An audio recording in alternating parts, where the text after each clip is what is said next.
এখন বক্তব্য করে, বক্তা সে, এখন মুসলিম হয়ে বক্তা হয়েছে সে, এখন আছে, আজকে আমার সাথে মাগরিবে দেখা করলো সে তাকে জিজ্ঞাসা করা হলো ইসলাম গ্রহণের পরে যে তুমি ইন্ডিয়াতে কেন ইসলাম গ্রহণ করবে, সৌদি আরবে এসে কেন ইসলাম গ্রহণ করলে? তখন সে জবাব দিয়েছিল একটি জবাব, যে ইন্ডিয়াতে আমি হিন্দু ধর্ম আর মুসলিম ধর্মে কোনো পার্থক্য দেখতে পাইনি, কিন্তু সৌদি আরবে যে দেখলাম যে আলহামদুলিল্লাহ এখানে পার্থক্য আছে। হিন্দু ধর্ম শিরকের ধর্ম আর ইসলাম ধর্ম হচ্ছে তাওহীদের, আল্লাহর একত্বের ধর্ম। এই পার্থক্য আমার সামনে বাস্তবে প্র্যাকটিক্যালি সুস্পষ্ট হয়ে উঠলো। তখন আমি ইসলামের দিকে আকৃষ্ট হলাম, পড়াশোনা শুরু করলাম, মুসলমান হইলাম। আর ওখানে দেখি যে হিন্দুরা দুর্গা পূজা করে আর মুসলিমরা দরগাহের পূজা করে। পার্থক্য কোথায়? হিন্দুদের মধ্যে যে কিসসা কাহিনী রয়েছে, মিথ্যা এসব উপন্যাস ধর্মের নামে, তাও মুসলিমদের মধ্যে পীরতন্ত্র রয়েছে। তাহলে পার্থক্য কোথায়? কিভাবে মুসলিমকে ইসলামের দাওয়াত দেবেন আপনি?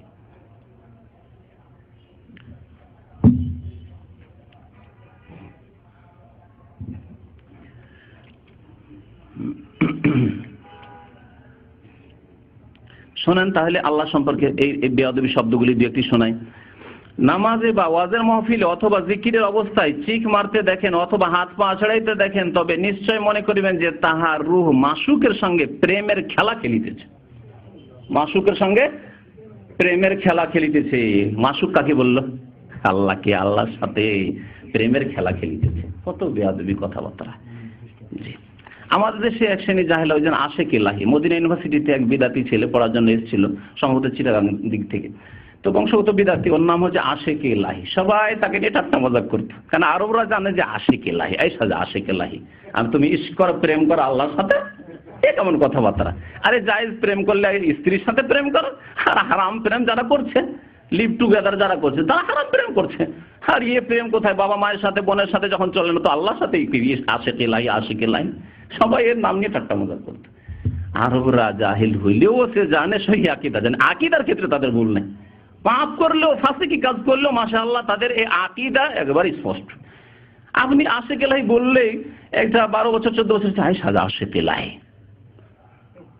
তারপরে আরেকটি কথা বলি, কোরআনে কারিমে আল্লাহর মহব্বতের কথা বহু জায়গায় রয়েছে। ইন কুনতুম তুহিব্বুন আল্লাহ, তোমরা যদি আল্লাহর সাথে মহব্বত করো, ভালোবাসার কথা রয়েছে, মহব্বত শব্দ রয়েছে।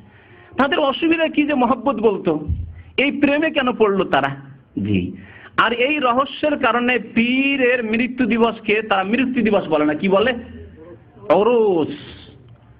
কারণ প্রেম করলেন, নাজাজাতকাল প্রেম, একজনকে বিয়ে করবেন বলে প্রেম করতে করতে করতে দেশে গেলেন, তারপরে বিয়ে করলেন। এতদিন দেখা শেখা হয়নি, শুধু টেলিফোনে প্রেম চলছে, চিঠি পত্রালাপে শুধু প্রেম চলছে। আর তারপরে বিয়ে শাদী হইলো, তারপরে দেখা হচ্ছে না, লোকজন একটু সমাগম কমবে, তাহলে রাত্রে গিয়ে দেখা সাক্ষাৎ হবে। ওই যে রাত্রে দেখা হইলো, ওটা হচ্ছে ইয়ামুল ওরস। ইয়ামুল ওরস, বিবাহ শাদীর দিন।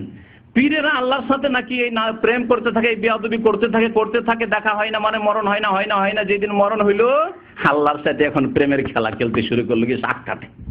আউযুবিল্লাহ। এর সাথে তুলনা করা হয়েছে, যে বাসর রাতের সাথে তুলনা করা হয়েছে পীরকে আল্লাহর সাথে। তারপরে মৃত্যুর দিন তারা আল্লাহর সাথে বাসর করে। আউযুবিল্লাহ।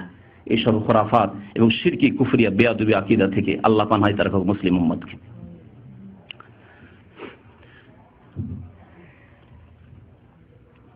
ইমাম ফখরুদ্দিন রাজির একটি গল্প শুনিয়েছে এখানে। এক বিদাতি পীর ছিল রুমি। ওই রুমির বরাত দিয়ে এখানে বর্ণনা করেছে চরমনায়ের পীর যে ইমাম ফখরুদ্দিন রাজি খুব বড় আলেম ছিলেন, এতে কোনো সন্দেহ নেই। ইমাম ফখরুদ্দিন রাজি একজন বড় মুফাসসির এবং আলেম ছিলেন। তার একটি প্রসিদ্ধ তাফসীর রয়েছে, তাফসীরে কবির, তাফসীর আল কবির। এই লেখকও লিখেছে তার সম্পর্কে। কিন্তু তার সম্পর্কে দেখেন শরীয়ত নিয়ে এবং দ্বীনের ইলম নিয়ে কত ঠাট্টা মজাক করা হয়েছে।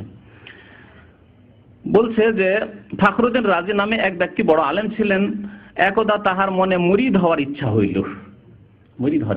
প্রথম কথা হয় কিসসা হচ্ছে বানানো কিসসা, আর না হলে বিভ্রান্তির শিকার হয়েছে। ফখরুদ্দিন রাজি যে বিভ্রান্তির শিকার হবে না, আমল বানা যাবে না। আল্লাহর নবী ছাড়া কারোর জন্য গ্যারান্টি দেওয়া হয়নি। আল্লাহ নবীর হাত দিয়ে ইসলাম গ্রহণ করেছে, অর্থাৎ সাহাবী হয়েছে, তারপরে যাকাত অস্বীকার করে মুরতাদ হয়েছে, এরকম কিছু লোক ইসলামের ইতিহাস সিরাতুন নবী পড়েন। আল্লাহ নবীর হাতে হাত দিয়ে মুসলমান হয়েছে, মুসলমান হওয়ার পরে মুসাইলামা কাযযাব মিথ্যুক যখন নবুয়ত দাবি করলো আল খারাজ এলাকায়, বর্তমান আল খারাজ এলাকায়, ইয়ামামা বলা হয় এলাকায়, তখন তারা ওর কলেমা, তার বংশের লোক ছিল, ওই মুসাইলামা কাযযাব এর বংশের লোক ছিল, বলছে আমাদের বংশের নবী এর প্রতি ঈমান নিয়ে আসবো, মুহাম্মদ রাসূলুল্লাহকে ছেড়ে দিয়ে লা ইলাহা ইল্লাল্লাহ মুহাম্মদ রাসূলুল্লাহকে বাদ দিয়ে সে মুসাইলামা কাযযাবের অনুসারী হয়ে গেল, উম্মত হয়ে গেল। তাহলে যদি আল্লাহর নবীর সাথে সাক্ষাৎ করেও মুরতাদ হওয়ার সম্ভাবনা থাকে, তাহলে ইমাম ফখরুদ্দীন রাজির গুমরাহির সম্ভাবনা রয়েছে। ইমাম ফখরুদ্দীন রাজি সম্পর্কে দেখেন কি মজার কথা বলছেন। পীর পাচ্ছে না, মুরিদ হওয়ার ইচ্ছা হলো, কিন্তু মনোপুত কামেল পীর পাইতেছিলেন না। পরে বহুদূরে এক পীর সাহেবের সন্ধান পাইয়া তাহার দরবারে হাজির হইলেন। তাহার অবস্থা দেখিয়া খাঁটি পীর বলিয়া তাহার নিকট পছন্দ হইল। মৌলানা সাহেব খাস সময়ে হুজুরের দরবারে উপস্থিত হইয়া মুরিদ হওয়ার ইচ্ছা প্রকাশ করিলেন। হুজুর পরিচয় জিজ্ঞাসা করেন। তিনি বলেন, আমার নাম ফখরুদ্দীন রাজি। পীর সাহেব বলিলেন, আপনি কি ইমাম ফখরুদ্দীন, যাহার সমকক্ষ কোনো আলেম বর্তমানে নেই? তিনি বললেন, জি হ্যাঁ, আমি সেই অধম। পীর সাহেব বলিলেন, বাবা মজার কথা শোনেন, এখন মজার কথা শোনাচ্ছি। বাবা, আপনার মধ্যে এত এলেম যে এলেমে মারেফাত ঢুকিবার জায়গাই নেই, জায়গাই নেই। এত এলেম হয়েছে আপনার মধ্যে, জাহিরি এলেম হয়েছে মানে শরীয়তের এলেম, যে বাতেনি এলেম আপনার মধ্যে দেব কোথায়, কোনো জায়গাই নেই। বলেন এইসব কথাবার্তা যুক্তিসঙ্গত কথা?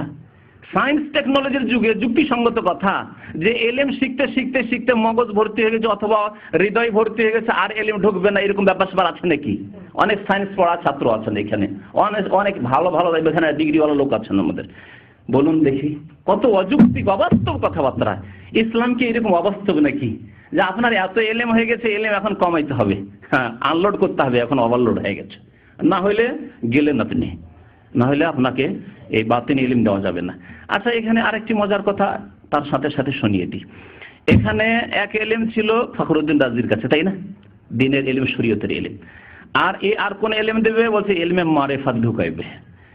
তাহলে একটি কথা এখানে স্পষ্ট হয়, এদের আকীদা থেকে এদের কাছে এলেম দুই প্রকার, আর তা আপনারা শুনেছেন তাদের থেকে। হ্যাঁ, এই জন্য তারা বলে শরীয়ত, হাকিকত, মারেফাত আর কি তরিকত, এসব কথাবার্তা বলেন। আচ্ছা, আর এলেমকে দুই ভাগে ভাগ করে। এই চারটি কথা তো প্রসিদ্ধ রয়েছে, জানি না কি জন্য এইভাবে তারা আবিষ্কার করেছে। তরিকত মানে এই তরিকার উপরে চলতে হবে, মারেফাত মানে গোপনীয় ইলম হাসিল করতে হবে, আর শরীয়ত মানে বাহ্যিক শরীয়ত, নামাজ, রোজা, হজ, যাকাত, ওযু, গোসল, এইসব এলেম। হ্যাঁ, আর আরেকটা কি হাকিকত। হাকিকত মানে আল্লাহ পর্যন্ত পৌঁছে যাও, এটি হবে তাদের ভাষা। তো শোনেন, তাহলে তারা এলেমকে দুই ভাগে ভাগ করেছে। একটা হচ্ছে শরীয়ত মানে জাহিরি এলিম, শুধু তাই না, এই শুধু না, এছাড়াও বহু লোকের কথা দেখলাম। দেওবন্দের মুহতামিম কারি মোহাম্মদ তাইয়েব, তার কিতাব আমার বাসাতে রাখা আছে, সেই কিতাবে তিনি এইভাবে স্পষ্ট করে বলছেন। তাহলে দেওবন্দীদের আকীদায় হচ্ছে যে এলেম দুই প্রকার, ইসলামের এলেম, একটা হচ্ছে জাহিরি এলেম আর একটা হচ্ছে বাতেনি এলেম। এই ভাগ কোত্থেকে আসলো? কোরআনের একটি আয়াতে আছে, আমি একটি আয়াত চাই, বেশি চাই না।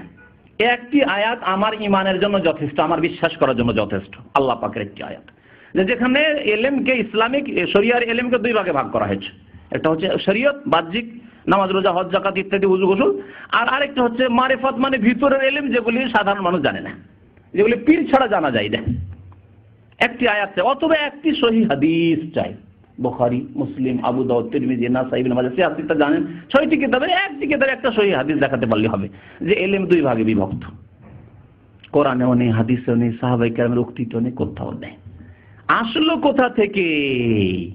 তাহলে এই আগাছা ঢুকলো কোথা থেকে মুসলিম উম্মাতে? মুসলিম উম্মাকে বিষাক্ত করলো কি করে? এই বিষ কোত্থেকে ঢুকলো? শুনে রাখুন ভালো করে। মুসলিম জাতিকে গোমরাহ করার জন্য আব্দুল্লাহ বিন সাবা ইহুদি ছিল, এমন দেশে ইহুদি ছিল, সে ইসলাম গ্রহণ করলো ধ্বংস করার জন্য মুসলিমদেরকে, মুসলিম জাতিতে ফাটল ধরাবার জন্য। তারপরে বিভিন্ন দেশে দূরে দূরে, মক্কা মদিনায় আসে না, কারণ মক্কা মদিনায় আসলে সাহাবায়ে কেরামের সংখ্যা বেশি রয়েছে, তাবেঈন জ্ঞানী লোকেরা রয়েছে, এখানে তো গোমরাহ করতে পারবো না, চলে গেল আপনার শাম দেশ থেকে তাড়িয়ে দেওয়া হলো। সেখানে মুআবিয়া রাদিয়াল্লাহু তাআলা ছিলেন, আর সেখানে অনেক সাহাবায়ে কেরামরা পৌঁছে গেছিলেন, সুতরাং সেখানে কোনো তাল পেল না, চলে গেল মিশরে, ইরাকে, এসব দেশে গিয়ে গোমরাহ করল লোকজনকে, নতুন নতুন কথাবার্তা। তার মধ্যে একটি কথা যে আলী রাদিয়াল্লাহু তাআলা আনহুকে আল্লাহ বিশেষ এলেম দান করেছেন, আর আলী রাদিয়াল্লাহু তাআলাকে আল্লাহ তার উলুহিয়াতে, প্রভুত্বে ভাগ দিয়েছেন, অর্থাৎ আলী হচ্ছে ইলাহ। এই আকীদা ইহুদিদের ঘর থেকে আসলো, আব্দুল্লাহ বিন সাবার আকীদা।